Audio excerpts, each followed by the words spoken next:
안녕하십니까? 오늘은 다윗의 명과 암이라는 제목으로 말씀을 나누고자 합니다. 오늘날 이스라엘의 국기를 보면 가운데에는 육각형의 별이 새겨져 있고 그 위아래로 파란 선이 지나갑니다. 그 별을 다윗의 별이라고 부릅니다. 3000년 전 이스라엘을 통치했던 다윗이 오늘날에도 이스라엘의 가장 이상적인 통치자로 추앙받고 있음을 보여주는 상징입니다. 구약시대 예언의 핵심도 다윗의 후손이 이스라엘을 재건할 것이라는 메시아 대망론이었으며, 이는 신약 성서에서 예수님이 다윗의 후손으로 오셨다는 탄생 서사로 이어집니다. 하지만 다윗의 통치가 화려한 업적으로만 채워져 있었던 것은 아닙니다. 사무엘하 후반부는 다윗의 부끄러운 모습과 통치의 실패를 집중적으로 보여줍니다. 승승장구하던 다윗은 한 번의 치명적인 실수를 계기로 일생일대의 위기를 맞게 됩니다.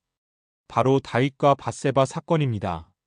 그 여파가 얼마나 컸던지 사무엘하에 남은 기록 전체가 밧세바 사건의 후유증이라 해도 과언이 아닙니다. 밧세바가 다윗의 아이를 임신했다는 사실을 알리자 다윗은 그 일을 감추기 위해 자신의 충성된 부하였던 밧세바의 남편 우리아를 사지로 몰아 죽게 합니다. 그 아비의 그 아들이었을까요? 다윗의 장남 암논은 이복누이 다말을 성폭행하고, 이 비극적인 사건은 다말의 친오빠 압살롬의 역모로 이어집니다. 결국 이스라엘은 부자지간이 서로 칼을 겨누는 내전으로 치닫게 됩니다. 다윗은 압살롬의 반역을 간신히 진압하지만 이번에는 사울 가문이 속한 베냐민 지파에서 또 다른 반란이 일어납니다. 사무엘하 20장 1절과 2절을 보겠습니다. 그 즈음에 불량배 한 사람이 그곳에 있었는데 그의 이름은 세바였다. 그는 비그리의 아들로서 베냐민 사람이었다. 그는 나팔을 불면서 이렇게 외쳤다. 우리가 다윗에게서 얻을 몫은 아무것도 없다. 우리가 이새의 아들에게서 물려받을 유산은 아무것도 없다. 그러니 이스라엘 사람들아, 모두들 자기의 집으로 돌아가자.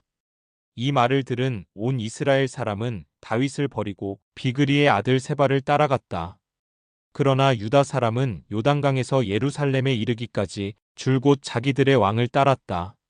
이렇게 기록되어 있습니다. 압살롬의 반역이 다윗 개인뿐 아니라 이스라엘 공동체 전체에 지울 수 없는 상처를 남긴 것입니다. 이 반역은 사울이 속했던 베냐민 지파가 주동이 돼서 일어났는데, 본문의 기자는 그 주동자를 불량배라고 기록하고 있습니다. 쿠데타이기는 하지만 반대 세력의 지도자를 불량배라고 지목했다는 점에서 이 기록은 객관성을 잃고 있습니다.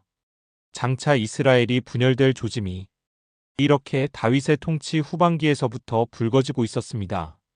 반란은 진압되었으나 전쟁의 상처와 후유증은 무고한 이들에게 전가되었습니다. 예루살렘으로 돌아온 다윗이 가장 먼저 한 일 중 하나는 후궁 10명을 별실에 가두는 것이었습니다. 압살롬이 예루살렘을 점령했을 때 다윗의 후궁들을 범했던 사건 때문입니다. 20장 3절을 보겠습니다. 다윗은 예루살렘의 왕궁으로 돌아온 뒤에 예전에 왕궁을 지키라고 남겨둔 후궁 10명을 붙잡아서 방에 가두고 감시병을 두었다. 왕이 그들에게 먹을 것만 주고 더 이상 그들과 잠자리를 함께 하지 않았으므로 그들은 죽을 때까지 갇혀서 생과부로 지냈다. 이렇게 기록되어 있습니다. 인간 세상이 그렇습니다.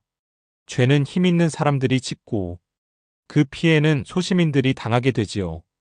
죄는 압살롬이 지었고 원인 제공은 다윗이 했음에도 정작 가혹한 형벌은 피해자인 후궁들이 받은 것입니다. 압살롬에게 능욕당한 후궁들을 다윗이 이전처럼 대할 수는 없었을 것입니다. 그렇다면 그들을 풀어주거나 적어도 궁궐 안에서라도 자유롭게 여생을 보낼 수 있도록 배려했어야 옳았을 것입니다. 또한 그들이 궁핍하지 않도록 아낌없이 지원도 해주어야 마땅했을 것입니다. 그런데 별실에 가두어 먹을 것만 주고 죽을 때까지 갇혀서 생과부로 지내게 했다니, 이런 사람을 어찌 성군이라고 하겠습니까? 더욱 안타까운 점은 기록자의 태도입니다. 본문의 기자는 이런 일을 기록하면서 가해자에 대한 비판도 피해자에 대한 동정도 일절 드러내지 않고 있습니다. 아니, 드러내지 않는 정도가 아니라 무엇이 문제인지조차 인식하지 못하고 있는 것 같습니다. 어쩔 수 없는 일입니다. 2, 3천 년 전의 사람들에게 오늘날과 같은 인권의식을 기대하는 것은 무리일 테니까요.